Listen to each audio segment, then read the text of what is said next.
परमात्मा के पावन चरणों में प्रणाम। राम राम राम राम। स्वामी जी श्री रामचरण जी महाराज की अणबे वाणी, ग्रंथ प्रहलाद चरित्र चल रहा है। नय कर्मी ब्रह्म की स्तुति बता रहे हैं कि कैसा होता है नय कर्मी ब्रह्म, यानी अकर्ता पद। जिस पद को हम प्राप्त करना चाहते हैं वो पद कैसा है, वही हमारा स्वरूप है, वही सत है। उस सत स्वरूप को, निज स्वरूप को, यथार्थ स्वरूप को, वास्तविक स्वरूप को जिसे प्राप्त करना है, उसकी समझ करा रहे कि वो नय कर्मी ब्रह्म कैसा है, अकर्ता ब्रह्म कैसा है, और उस अकर्ता ब्रह्म में किस प्रकार से मिला जाए। क्या कोई करनी क्रिया उस ब्रह्म में हमें मिला देगी? कोई उपाय है जिससे हम उस ब्रह्म में मिल जाए? महाराज कहते हैं कि करनी क्रिया वहाँ तक पहुँच सकती नहीं, क्योंकि करनी क्रिया किसके आधार से होती है? इंद्रियों के आधार से, मन के आधार से, बुद्धि के आधार से, चित्त के आधार से, हम के आधार से। लेकिन इन किसी की पहुँच वहाँ तक नहीं, सोचा वही कर्म बंधन नहीं है। राम राम। कोई विचार आता है, विचार आते रहते हैं, जाते रहते हैं। आप विचारों से अलग, आपका स्वरूप विचारों में नहीं है, तो फिर कैसे कर्म बंधेगा? जब आप विचार ही नहीं हो, जब आप विचार ही नहीं हो, जब आप बुद्धि ही नहीं हो, जब आप अहम ही नहीं हो, जब आप चित्त ही नहीं हो, जब आप मन ही नहीं हो, तो आप कैसे बंधन में आओगे? आप होवे तो आप बंधन में आओगे। तो सबसे बड़ी भ्रांति तो इसको निकालना है कि आप वो नहीं हो। क्या नहीं हो? मन नहीं हो, बुद्धि नहीं हो, चित्त नहीं हो, अहम नहीं हो, ये आप हो ही नहीं, ये आपका स्वरूप ही नहीं। हाँ, तो यही बनते इसलिए बनते हो, और ये बनना छोड़ दोगे तो बंधना बंद हो जाएगा। बंधन और कुछ है नहीं, बंधन और मुक्ति और कुछ है नहीं। बंधन यही है और मुक्ति भी यही है।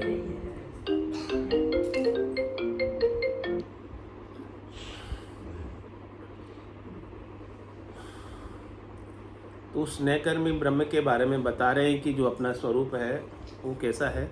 कह रहे नहीं तहाँ पाप नहीं, तहाँ पुण्य नहीं, तहाँ थूल नहीं, तहाँ सुन नहीं, तहाँ शीश नहीं, तहाँ पाँव नहीं, तहाँ वेद नहीं, तहाँ भाव नहीं, तहाँ कान नहीं, तहाँ नैन नहीं, तहाँ मुख नहीं, तहाँ बेन नहीं, तहाँ नास नहीं, तहाँ श्वास नहीं, तहाँ पिंड नहीं, तहाँ बास नहीं, तहीं हस्त नहीं, तहीं अस्त नहीं, तहीं जीव विचारन वस्तु नहीं, तहीं पीठ नहीं, तहीं पेट नहीं, तहीं श्रोणित बीज सहेट नहीं, तहीं संस्कृति आवागौन नहीं, तहीं बोल नहीं, तहीं मौन नहीं, तहीं चाल नहीं, तहीं हाल अजोनि अजोनि अजोनि कृपाल। कैसे हैं महाराज? कह रहे वो ब्रह्म सत्स्वरूप आपका। कह रहे नहीं तहीं जीव, वहाँ जीव भी नहीं, और विचार न वस्तु, वहाँ कोई विचार नहीं, यानी वो निर्विचार। वहाँ कोई वस्तु नहीं, यानी कोई चीज नहीं, यानी कोई आकार नहीं, यानी कोई रूप नहीं। जो इंद्रियों से देखने में आता है वहाँ वो कुछ भी नहीं। जो कुछ भी इंद्रियों से दिखता है, दिखे सो सकल अविनाशी, अविनाशी दिखे सो सकल विनाशी। जो भी इंद्रियों से दिखता है, चाहे आंखों से दिखे, चाहे कान से सुने, चाहे हाथ से स्पर्श करें, चाहे मुख से चखें, चाहे नाक से सूंघें, ये सब देखने के ही प्रकार है। तो ये सब चीज़ें जो क्या है, विनाशी, इसमें से कुछ भी स्थायी नहीं है, इसमें से कुछ भी रहने वाला नहीं है। तो ये सब चीज़ें आप नहीं, इन किसी में आपका स्वरूप नहीं है, ये सब रूप है, और रूप सारा नाशवान है। तो हमारी दृष्टि रूप पर होनी चाहिए, स्वरूप पर होनी चाहिए, नाशी पर, अविनाशी पर। तो उधर दृष्टि तो हमारी जाती ही नहीं है बिना सदगुरु के ज्ञान के। हमारी दृष्टि तो हमेशा शरीर पर ही जाती है। इसका ही पोषण चाहते हैं, इसका ही बचाव चाहते हैं, इसी का ही सुख चाहते हैं, इसी से ही सुखी होना चाहते हैं। कि महाराज के आज दिन तक कोई इससे सुखी हो ही नहीं पाया, कितना ही प्रयास कर लिया तो भी मरना तो पड़ा ही अंत में। तो कह रहे नहीं तहीं जीव विचार न वस्तु, ऐसी कोई वस्तु नहीं है जिसके विचार देकर बताया जा सके कि ऐसा ही आपका ब्रह्म है। यानी उसके कंपैरिजन में, उसकी तुलना में ऐसी कोई वस्तु नहीं है। कह रहे नहीं तहीं पीठ, नहीं तहीं पेट, नहीं तहीं श्रोणित बीज सहेट। कह रहे कि वे उसका पीठ भी नहीं है और पेट भी नहीं है और उसका कोई बीज भी नहीं, निर्बीज है। It's 8:15. यानी वो उगता नहीं, यानी वो पैदा, बीज से चीज पैदा होती है, बिना बीज के चीज उगती नहीं। तो वो अकर्ता ब्रह्म निर्बीज है, जीव सबीज है। जीव के अंदर बीज है और अकर्ता में बीज नहीं है कि जिससे वो पैदा हो जाए। जीव का बीज है तो जीव के बीज को क्या करना है, अपने को भून देना, जला देना, ताकि वो वापस उगे ही नहीं। लेकिन उस अकर्ता में तो बीज है ही नहीं, तो उसे भूनने की, उसे जलाने की जरूरत ही नहीं है।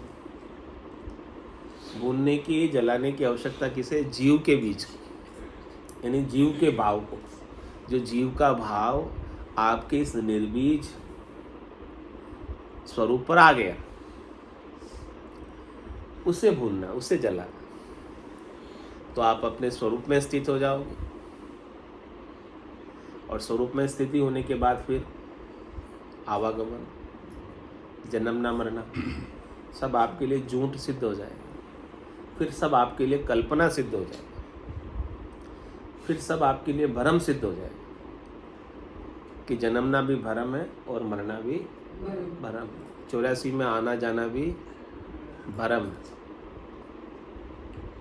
जब आप सर्वत्र हो तो कहाँ आओगे, कहाँ जाओगे, कहाँ आना जाना आपके लिए बाकी रहेगा जब सर्वत्र होगे।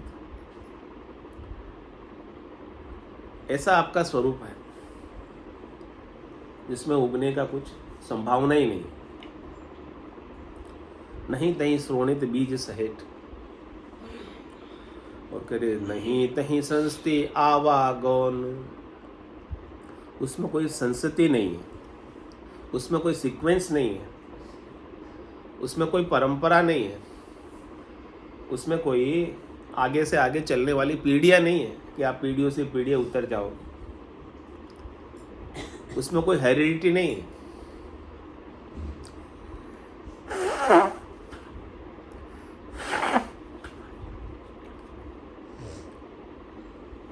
वो संस्कृति में, वो जन्म में, वो आवागमन में, वो इस संसार में न आता है और न जाता।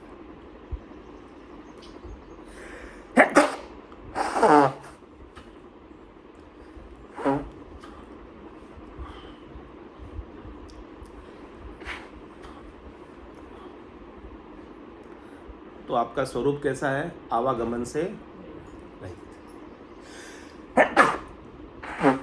तो आवागमन में कौन आ रहा जा रहा? जीव। जन्मना मरना कौन है? शरीर।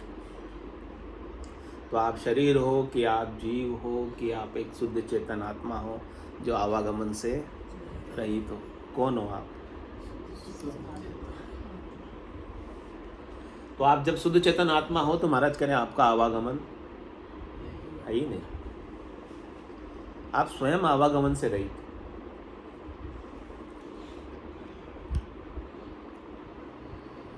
आप अजोनी हो,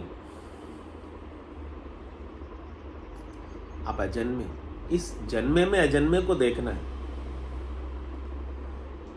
जन्मा आपका शरीर, इस जन्मे शरीर के माध्यम से अजन्मे की तरफ हमारे को दृष्टि, जो हमारा वास्तविक स्वरूप है।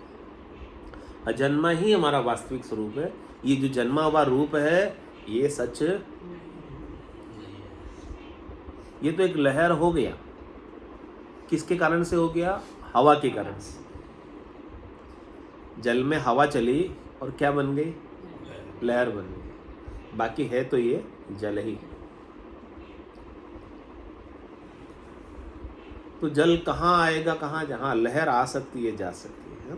लहर इधर से आकर इधर जा सकती है, इधर से आकर इधर जा सकती है, लेकिन जल कहाँ जाएगा और कहाँ आएगा?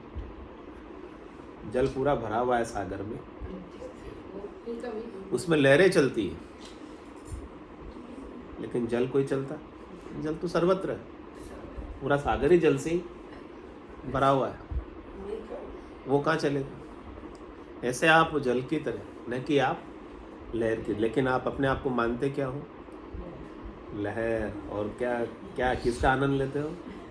लहर का।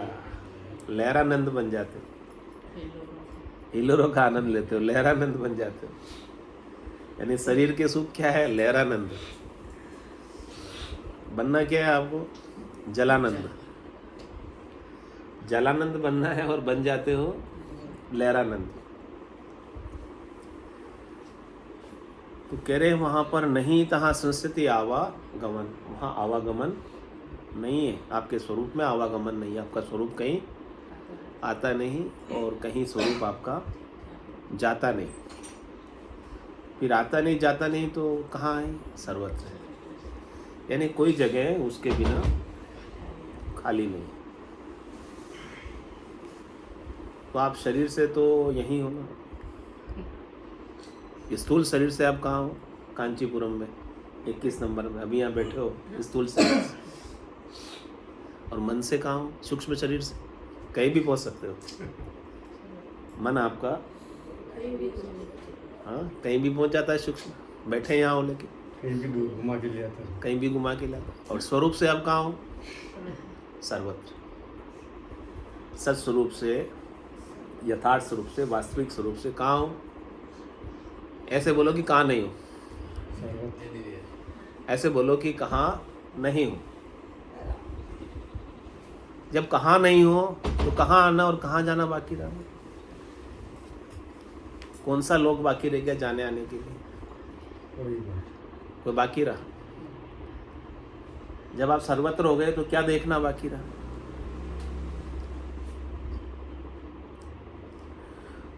तो ये स्वरूप से आप आवागमन से रहित हो, स्वरूप से आप संस्कृति से रहित हो। स्वरूप में आपका उगने का कोई बीज, अकर्ता में उगने का कोई बीज है नहीं, लेकिन उस अकर्ता पर हमारी दृष्टि पड़ती ही नहीं है।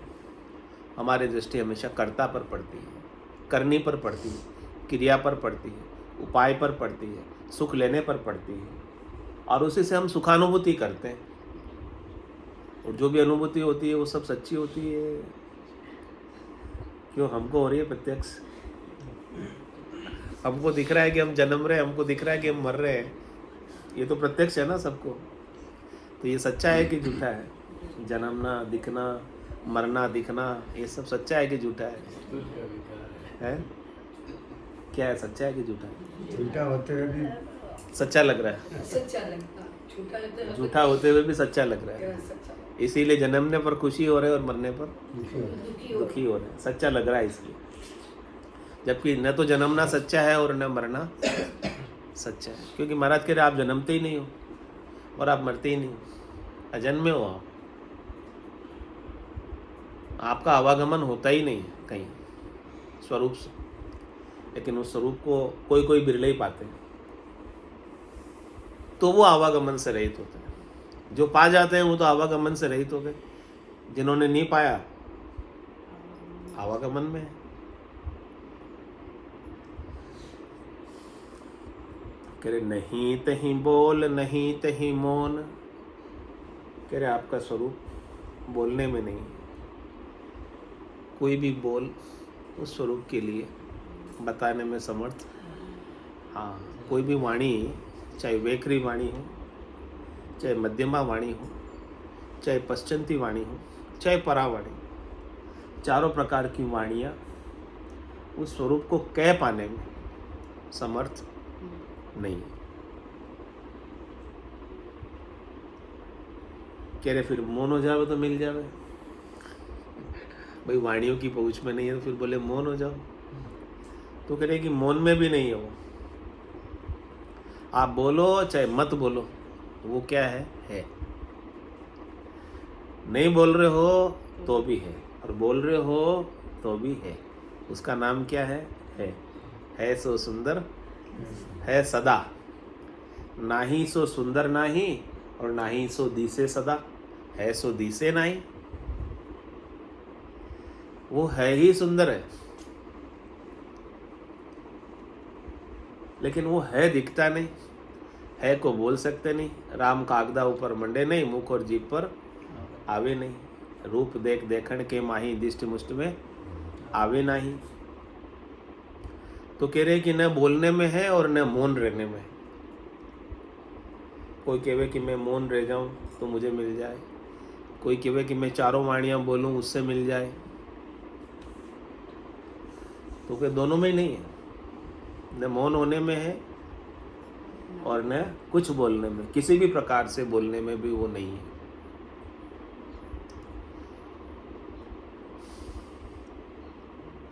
बोलना और मौन रहना दोनों अपेक्षा से, यानी बोलने की अपेक्षा में आप मौन हो, कंपैरिजन से, तुलना से, और मौन रहने की अपेक्षा से आप बोल रहे हो, तुलना से। तो वो तो अतुलनीय है ना, तुलना में तो कहाँ आता। किसी अपेक्षा से रहित हो, उसको होने के लिए किसी की अपेक्षा नहीं है कि आप बोलो तभी वो रहेगा, आप मौन हो तभी वो रहेगा। दोनों ही अपेक्षा उसके लिए काम आती ही नहीं। कोई अपेक्षा उसको है ही नहीं किसी से।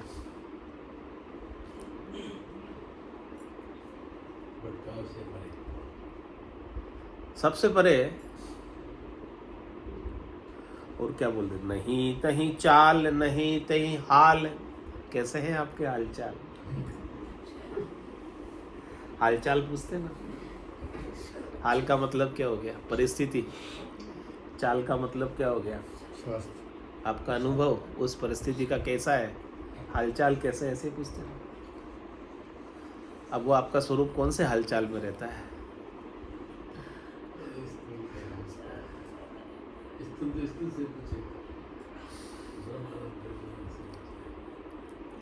कह रहे उसके हालचाल हमेशा एक जैसे रहते हैं, उसके हालचाल कभी बदलते ही नहीं। हमारे हालचाल तो बदलते रहते हैं, क्योंकि हम स्वरूप अपने आप को नहीं मानते, हम अपने आप को जीव मानते हैं, हम अपने आप को शरीर मानते हैं। तो शरीर को अनुकूलता प्रतिकूलता, या जीव को अनुकूलता प्रतिकूलता लखाती है, अनुभव में आती है। और अनुकूलता में हम अनुकूल हो जाते हैं, प्रतिकूलता में हम प्रतिकूल हो जाते हैं। अनुकूलता में हम सुखी हो जाते हैं और प्रतिकूलता में हम दुखी हो जाते हैं। तो हमारे हालचाल कभी अच्छे होते हैं और कभी हमारे हालचाल खराब होते हैं। प्रतिकूलता हमारे हालचाल को खराब कर देती है और अनुकूलता हमारे हालचाल को अच्छा कर देती है। लेकिन महाराज कह रहे हैं कि आपका जो स्वरूप है वो हालचाल से भी, हाँ, सुख दुख से भी परे है, अनुकूलता प्रतिकूलता से भी परे है, लाभ हानि से भी परे है। अरे सुख जा दुख, दिवस जा रजनी, और जहाँ जन्म जहाँ मरना, ज्ञान विचार गुरा का देखो, काल पास क्यों पढ़ना। ये तो सब काल के अंतर्गत की चीज़ें हैं। परिस्थिति किसके अंतर्गत आती है? जब काल अच्छा होता है, समय अच्छा होता है तो अच्छी परिस्थिति आ जाती है। जब काल बुरा होता है, समय बुरा होता है तो बुरी परिस्थिति आ जाती है। तो परिस्थिति किसके अंदर? काल के अंतर्गत है। लेकिन आपका स्वरूप तो अकाल है, काल अबाधित है आपका स्वरूप, तीनों कालों में बंधा हुआ नहीं है। आपका स्वरूप परिस्थिति से भी बंधा हुआ नहीं है। अनुकूलता में भी वो वैसा ही है जैसा प्रतिकूलता में है, उसको कुछ फर्क पड़ता ही नहीं है। फर्क किसको पड़ता है? आपके मन को फर्क पड़ता है। फर्क किसको पड़ता है? आपकी बुद्धि को फर्क पड़ता है। फर्क आपके विचारों को पड़ता है, फर्क आपकी सोच को पड़ता है, फर्क आपके अहंकार को पड़ता है। लेकिन उसको कुछ फर्क, लेकिन हमारी दृष्टि वहां तक जाती नहीं। हम तो अपने आप को अहम ही मानते हैं, जीव ही मानते हैं, शरीर ही मानते हैं, इसलिए हमको फर्क पड़ता है।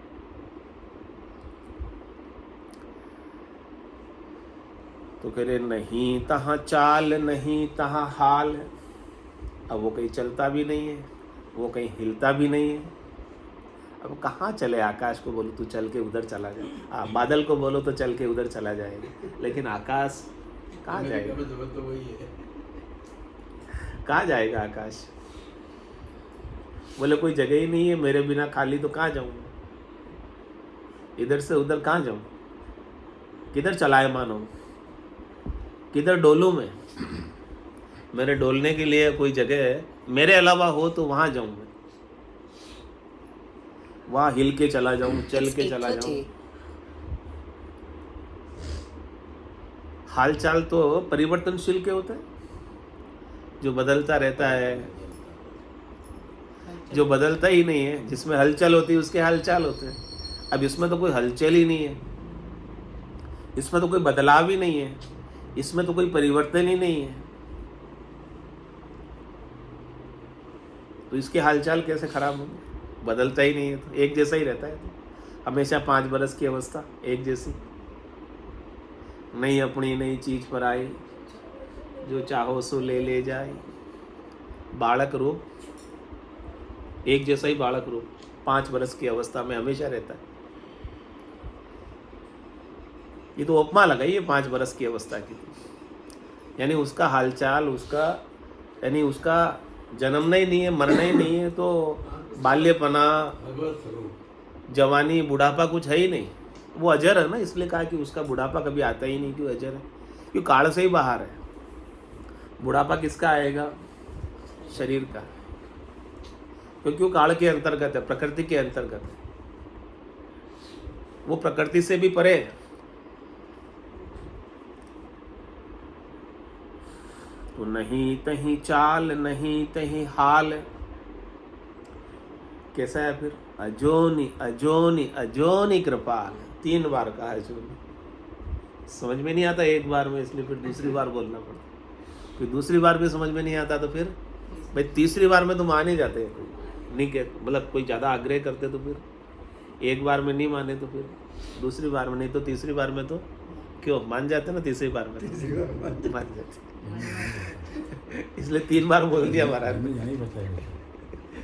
अजोनी अजोनी अजोनी कृपाल।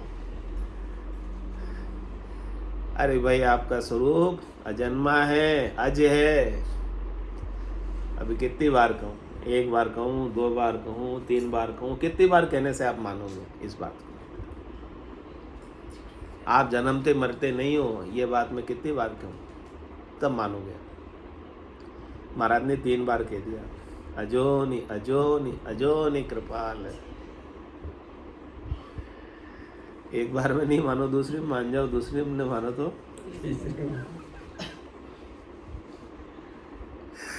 तीसरी में नहीं मानो तो मैं कुछ नहीं कर सकता फिर आपका।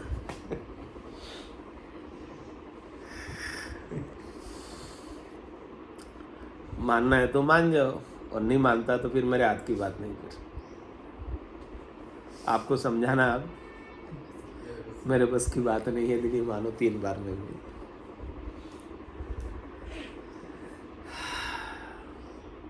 अपनी जाने आप गति और न जाने कोई, जन गोपाल फल बीज में फलते बीजक होय। कह रहे महाराज, अपनी गति को कोई दूसरा नहीं जान सकता, आप स्वयं जाने। अपने स्वरूप को कौन जानेगा? आपके स्वरूप को मैं जान जाऊंगा या मेरे स्वरूप को आप जान जाओगे?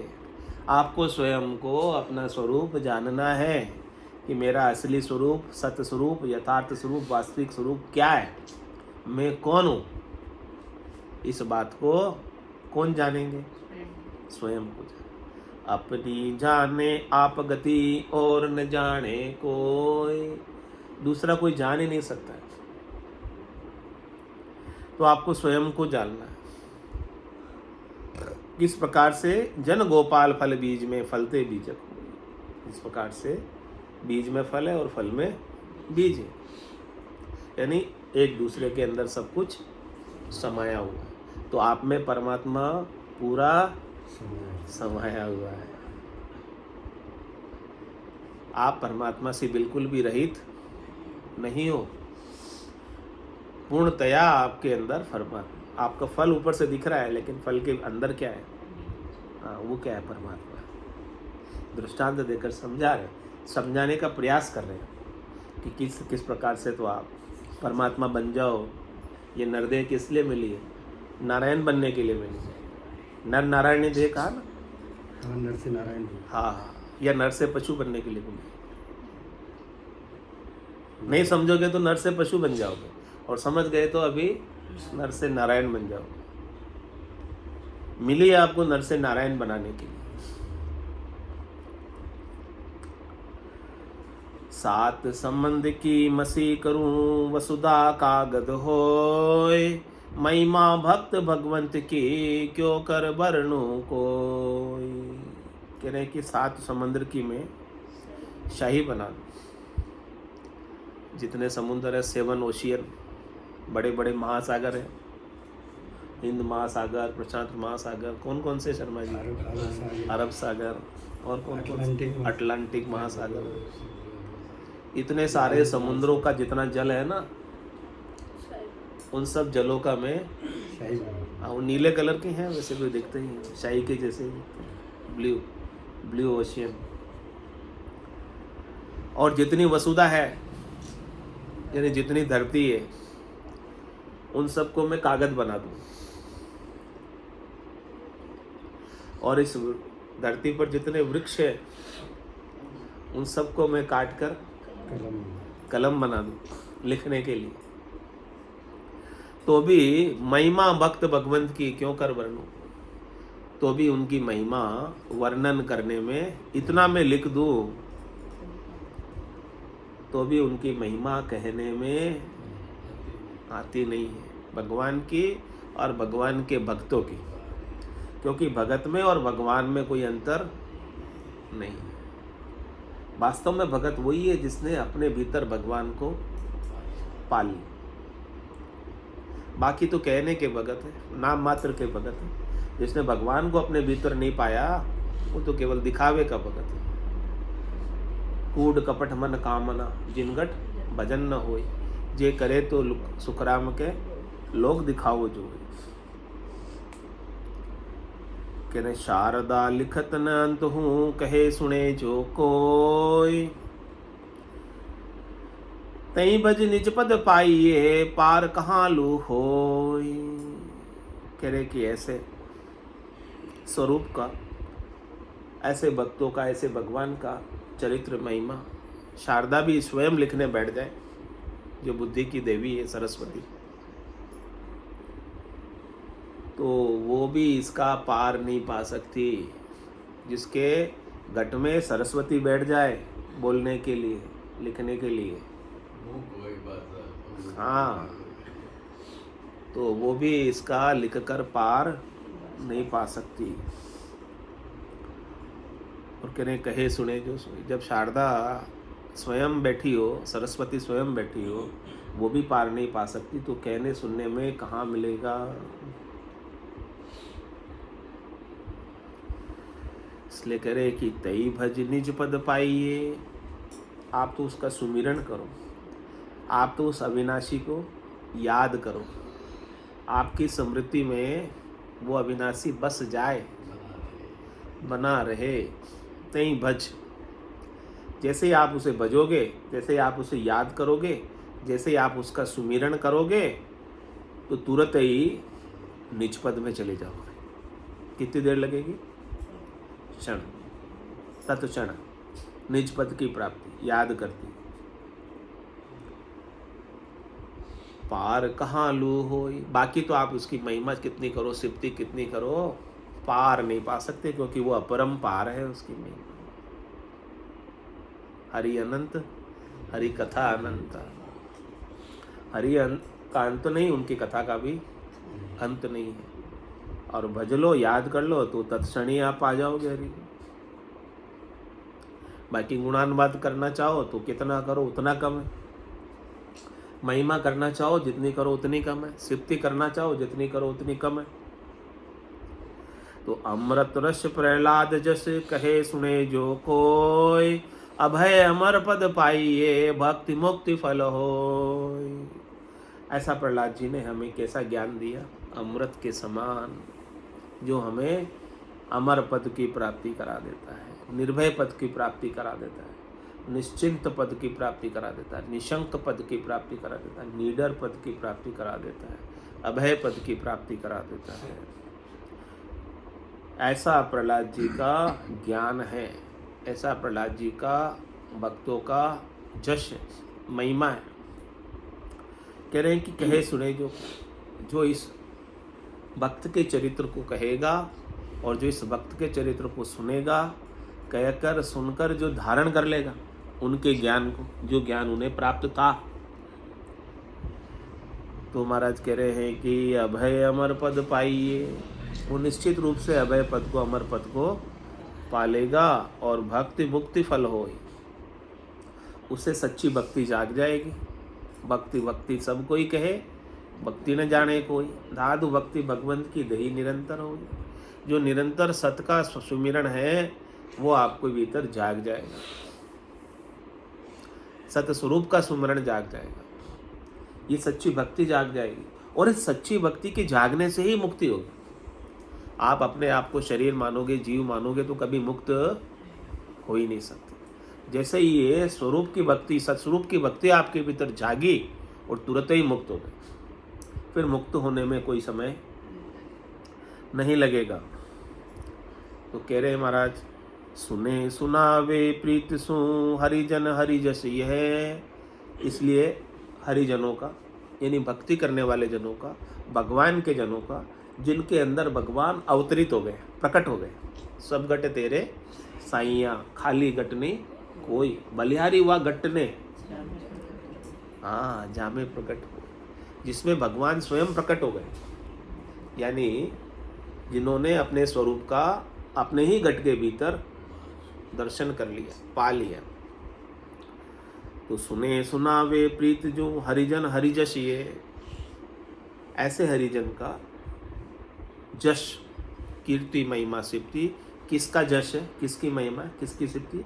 हरि की महिमा है, हरि की सिप्ति, हरि का जश है। यदि आप भगत का भी चरित्र का वर्णन कर रहे हो तो ये भगवान का ही चरित्र है, क्योंकि भगत में और भगवान में कोई अंतर है ही नहीं। कहे गोपाल उर्धार के राम भक्ति सुनहे।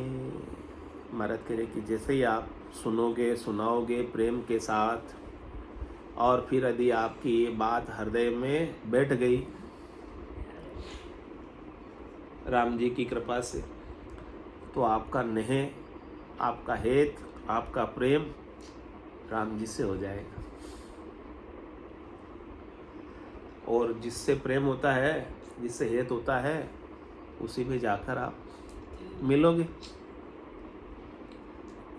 किसके पास जाके बैठते हो? जिससे आपका प्रेम है उसी के पास तो बैठते हो, जिससे दुश्मनी हो उसके पास बैठते हो।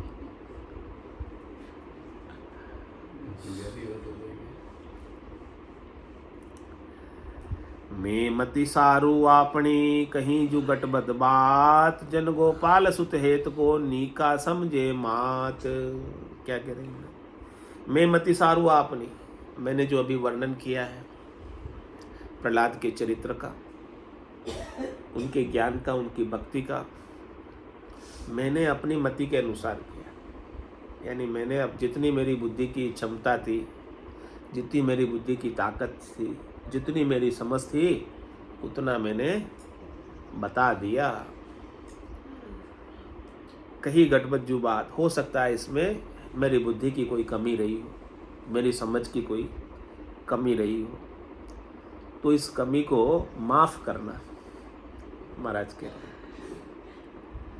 हो सकता है मेरी बुद्धि उनके संपूर्ण ज्ञान को समझ नहीं पाई हो और पूर्णतया कह नहीं पाई, क्योंकि बुद्धि की सामर्थ्य तो है भी नहीं कि वो सब बात कह पावे, बता दे। तो जन गोपाल सुत हेत को नीका समझे मात। बेटा, पुत्र छोटा, अबोध बालक, तुतलाते तुतलाते बोले में भी बोलता है, तो भी माँ समझ जाती है कि ये क्या कह रहा है।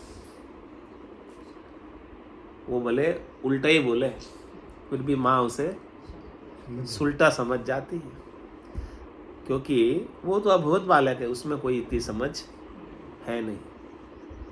तो इस प्रकार से यदि मेरे कहने में कोई कमी रही हो तो आप सीधा ले लेना, उल्टा मत लेना, और समझकर अपने स्वरूप को पाकर अपने कल्याण की ओर अग्रसर हो जाना। इति ग्रंथ प्रहलाद चरित्र संपूर्ण, दोहा 36, छंद चौपाई 201, सर्व 243। आज प्रहलाद चरित्र पूरा हुआ। हाँ, और कल से जो है फिर साध लक्ष्य का हमें चलेगा। बोलो राम सतगुरु देव जी महाराज धन्य हो परम दयाल सतगुरु सुखराम जी महाराज ने, धन्य हो अनंत श्री सतगुरु सुखराम जी महाराज के ज्ञान स्वरूप भगवान ने, धन्य हो केवली भगवंता ने, धन्य हो जीवा कारण जहाज मोक्ष के मालिका ने, धन्य हो अनंत कोटि संताने, राम सभा में राम राम सा राम राम सा राम राम राम राम राम। राम राम